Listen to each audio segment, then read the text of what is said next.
Shalom Bapak Ibu semua. Sebelum kita mulai ibadah KPA pada hari ini, mari kita berdoa.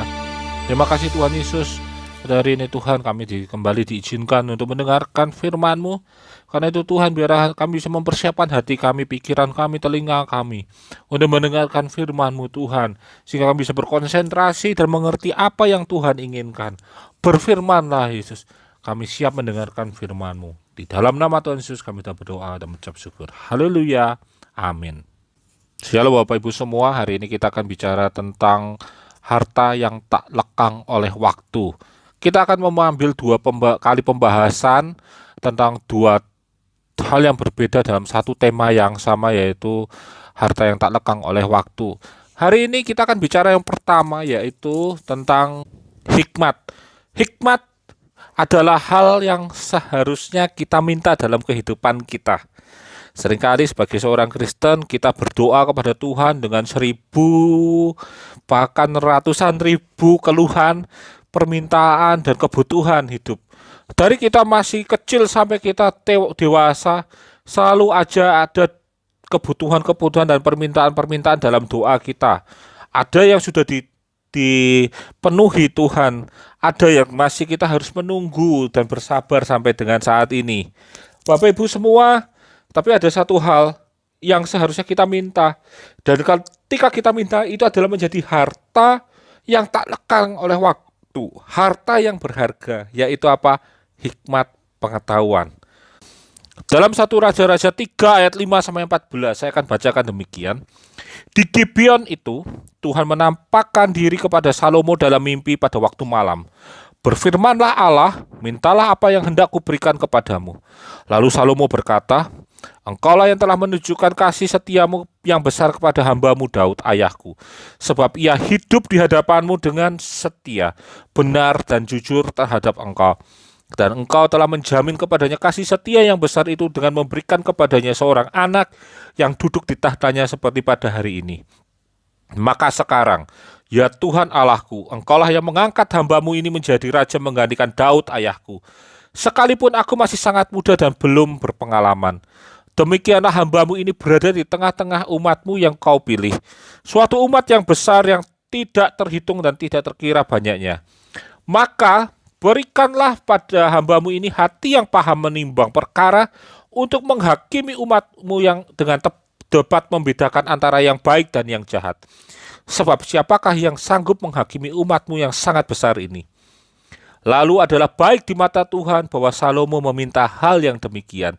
Jadi berfirmanlah Allah kepadanya, oleh karena engkau telah meminta hal demikian dan tidak meminta umur panjang atau kekayaan atau nyawa musuhmu, melainkan pengertian untuk memutuskan hukum, maka sesungguhnya aku akan melakukan sesuai dengan permintaanmu itu.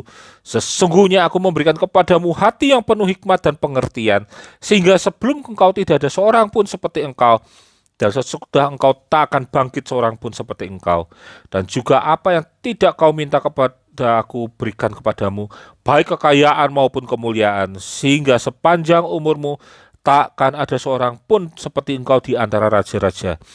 Dan jika engkau hidup menurut jalan yang kutunjukkan dan tetap mengikuti segala ketetapan perintahku, sama seperti ayahmu, maka aku akan memperpanjang umurmu. Bapak Ibu semua, kita sering mendengar khotbah tentang Salomo meminta hikmat, di mana Tuhan ketika hadir dalam mimpi Salomo, dia menyatakan pada Salomo, mintalah apa yang kau inginkan, dan Salomo meminta hikmat, pengertian.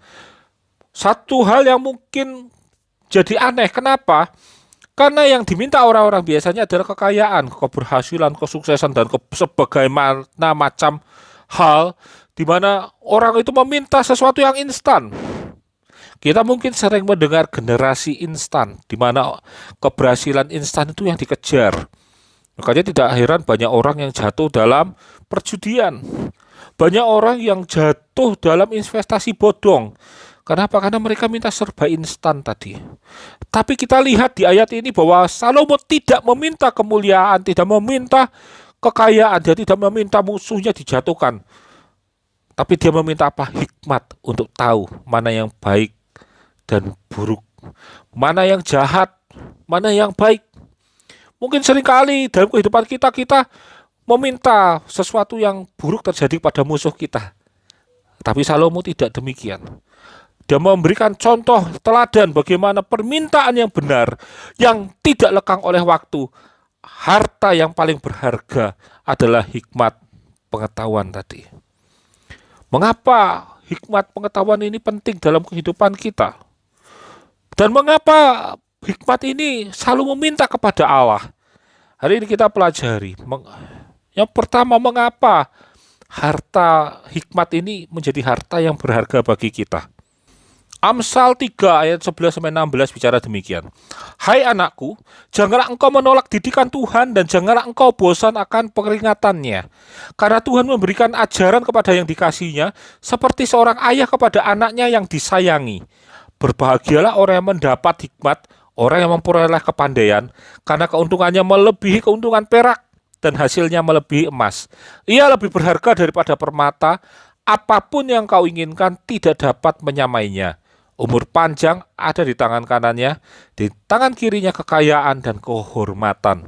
Kita mungkin pernah mendengarkan ini menjadi satu doa ketika ada orang yang didoakan saat dia ulang tahun.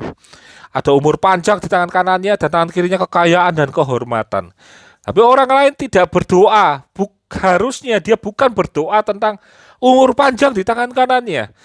Karena dia berdoa karena dia tidak mengerti firman Tuhan di ayat atasnya. Bahwa mereka yang mendapatkan umur panjang di tangan kanannya dan tangan kiri kekayaan kehormatan adalah orang yang menerima didikan Allah. Orang yang memiliki, yang diajar oleh Tuhan. Orang yang mendapatkan hikmat dan memperoleh kepandaian. Mereka yang menjadi orang yang berkuasa dalam kehidupan. Kepintaran, kepandaian, hikmat itu adalah hal yang paling utama. Ada satu cerita atau satu hal yang selalu dikatakan seperti ini. Pisau itu menjadi pisau yang berguna, berefek baik, tergantung dari orang yang memegangnya.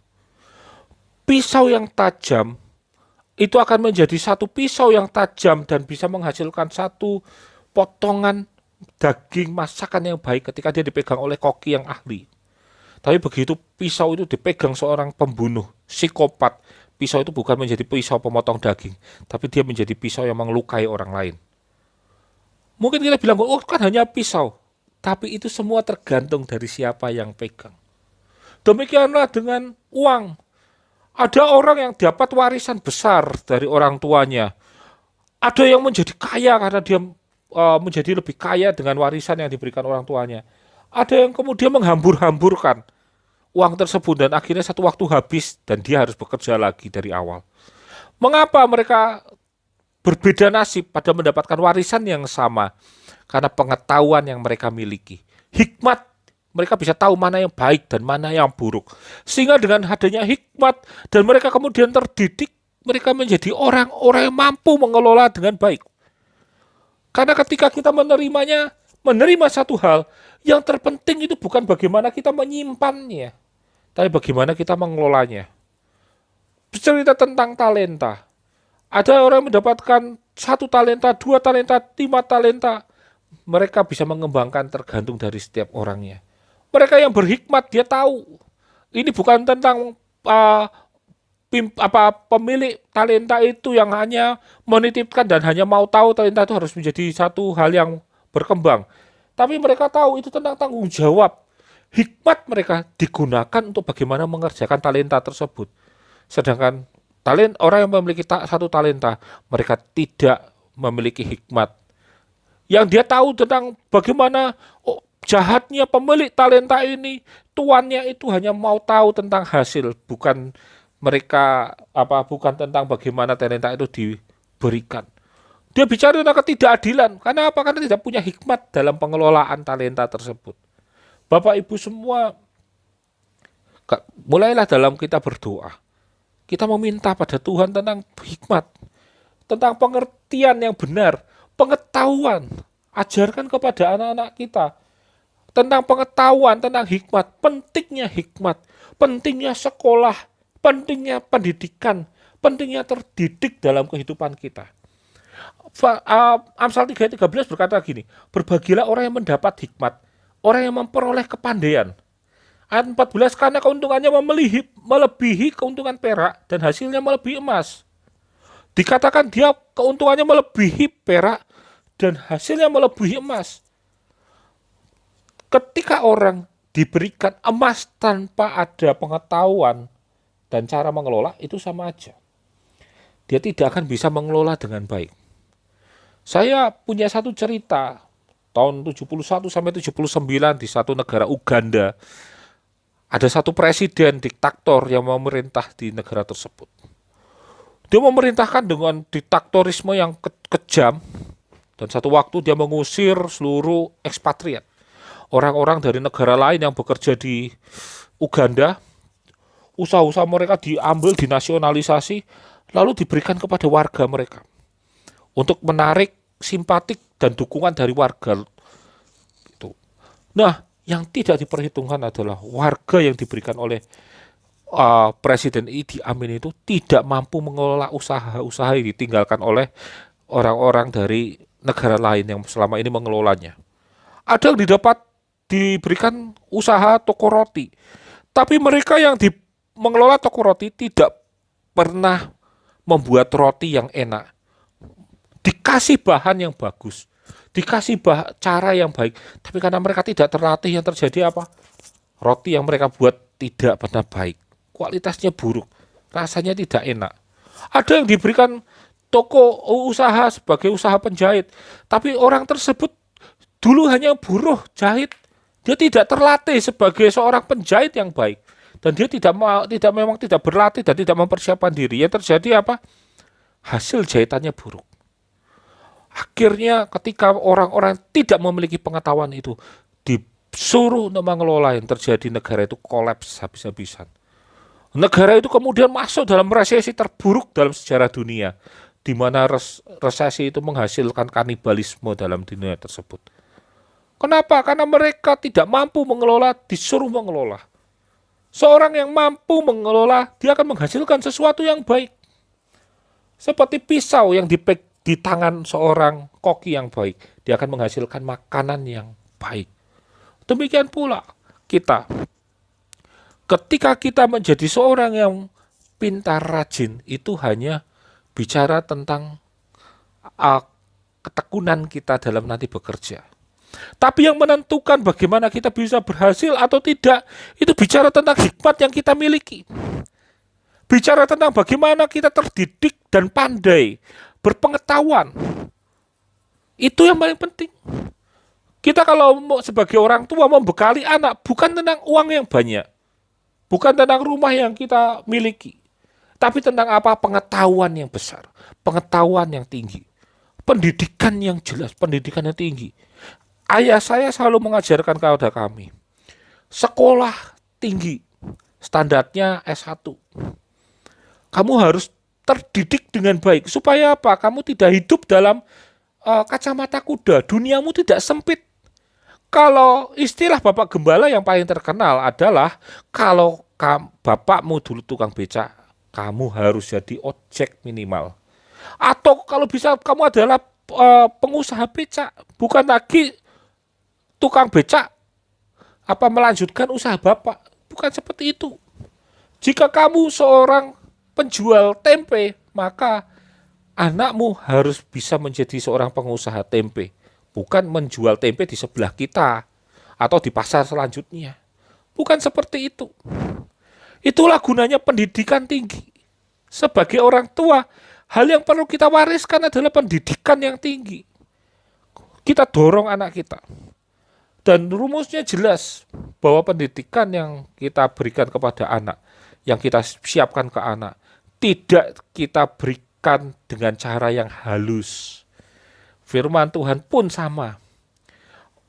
Tuhan memberikan ajaran kepada orang yang dikasihinya, seperti ayah kepada anak yang disayanginya.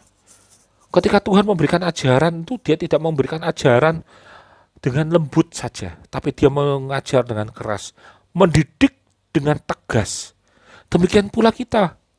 Mungkin anak kita, aduh Pak, malas sekolah. Kita katakan pada anak kita, tidak nak, hari ini papa sekolahkan kamu bukan karena satu waktu biar tidak merepotkan papa, Tapi saya sekolahkan kamu karena kamu punya tanggung jawab terhadap hidupmu di masa yang akan datang. Kita tahu, mungkin kita menyesal bahwa dulu kita tidak sekolah tinggi. Mungkin kita menyesal karena dulu tidak mengambil kesempatan untuk ikutin pendidikan dengan baik. Jangan sampai anak kita mengalami hal yang sama. Menyesal, didik mereka dengan keras. Ketika mereka lemah, jangan biarkan mereka ikut hanyut dalam kelemahan mereka. Tapi paksa mereka untuk tetap berpendidikan tinggi. Mungkin kita terpaksa harus hidup berhemat, bekerja lebih keras lagi. Tapi kita tahu, satu waktu anak-anak kita ini akan menikmati hasilnya. Itu kita akan bangga melihat itu. Demikian pula dalam kehidupan kita. Kita bersyukur satu hal yang Tuhan jamin dalam kehidupan kita. Takut akan Allah adalah permulaan dari pendidikan, permulaan dari pengetahuan. Karena itu milikilah hidup pertama, ajarkanlah untuk takut pada Tuhan pada anak kita. Supaya apa? Mereka tahu tentang pengetahuan pertama. Dan Allah adalah sumber hikmat yang itu. Allah yang memberikan hikmat kepada Tuhan. Amsal 2 ayat yang ke-6. Demikian firman Tuhan. Karena Tuhanlah yang memberikan hikmat. Dari mulutnya datang pengetahuan dan kepandaian. Tuhan yang memberikan hikmat dalam kehidupan kita. Karena itu minta pada Tuhan hikmat. Hikmat agar kita bisa mengetahui mana yang baik dan buruk. Sehingga kita tahu tidak salah dalam memilih dalam kehidupan kita. Dalam kehidupan kita pasti banyak pilihan. Apakah kita harus bertumbuh, atau kita mengikuti kemalasan kita, atau kita harus melakukan sesuatu yang lebih besar, ataukah kita menikmati aja apa yang kita miliki sekarang. Semua pilihan ada di tangan kita. Tapi ketika kita memiliki hikmat Allah, kita memiliki hikmat yang benar dari Tuhan, yang ada dalam kehidupan kita adalah pilihan yang terbaik, karena kita memiliki kemampuan dan hikmat dari Allah. Karena itu Bapak Ibu semua, mari ada hal yang penting kita doakan dan ajarkan kepada anak kita tentang harta yang tak lekang oleh waktu, yaitu tentang hikmat dan pengetahuan dari Tuhan. Berdoalah untuk meminta hikmat itu. Berdoalah untuk memiliki pengetahuan itu, agar satu waktu kita tahu, kita bisa mengelola berkat Tuhan yang Tuhan berikan pada kita. Tuhan memberikan kesempatan bagi kita untuk mengelola berkat Tuhan. Siap tidak siap, kita harus mengelola. Jika kita tidak siap, kita akan membuang kesempatan itu. Tapi jika kita siap, kita akan menjadi berhasil dan diberkati Tuhan luar biasa. Tuhan memberkati kita semua. Amin.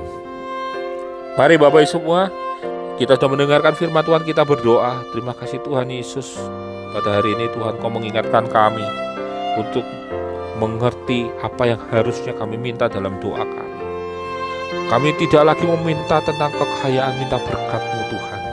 Tapi kami meminta hikmat-Mu, kebijaksanaan-Mu Tuhan, pengetahuan dari Engkau Tuhan, agar kami tidak kekurangan hikmat, agar kami hidup dalam pendidikan dan dalam pengetahuan yang luar biasa, dan kami menjadi orang yang mampu mengelola setiap berkat Tuhan yang Tuhan berikan kepada kami. Karena itu Tuhan ajarkan kami Tuhan, untuk memiliki hati yang bergelora ketika kami mencari hikmat Allah. Hati yang membara sehingga kami mengejar hikmat Allah itu di dalam kehidupan kami, dan kami mendapatkan apa yang kami inginkan Tuhan. Biarlah penyertaan Tuhan ada dalam kehidupan kami, menyertai kami, memampukan kami, dan membuat kami berhasil dalam setiap apa yang kami lakukan. Terima kasih Tuhan Yesus. Kami sudah mendengarkan firman-Mu Tuhan. Biarlah firman Tuhan ini menjadi berkat bagi kami. Benih yang ditaburkan ini menjadi bertumbuh, berbuah, dan berbuah tetap dalam kehidupan kami. Terima kasih Yesus, terima kasih Roh Kudus. Kami tutup ibadah KPA pada hari ini di dalam tangan-Mu Tuhan. Dan biarlah damai sejahtera Allah tinggal tetap dalam kehidupan kami, mulai hari ini sampai dengan selama-lamanya. Di dalam nama Tuhan Yesus kami sudah berdoa dan mengucap syukur. Haleluya. Amin.